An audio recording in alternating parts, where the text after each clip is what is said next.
First time mo lang sa Thailand. Okay, mag-enjoy ka kasama with Jomar. So ngayon, first year anniversary, kumbaga isang taon ka na sa Kalingap. Anong natutunan mo sa Kalingap at ano yung nabago sa iyo? Ito po, madami mga magandang pangyayari. Tapos, siyempre, ano po, madami po magandang pangyayari sa board namin. Kaya sobrang nagpapasalamat po ako sa Team Kalingap and siyempre po sa Panginoon.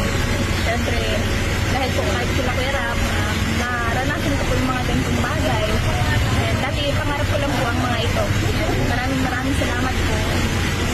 So ayan, may tanong pa ako. So, anong masasabi mo sa kay Jomar? Thank you po sa pag-alala, sa mga maraming salamat po. May anniversary po sa atin. Pag nagsushoot kayo ng Carla, pag nagsushoot kayo ng Jomcar, ano yung nararamdaman mo? Ay, grabe, maganda mga tanong. Masaya po. Masaya, parang kinikilig din Masaya, bukod sa masaya na pa. Alam ko na yan. Tama na po. Tama na?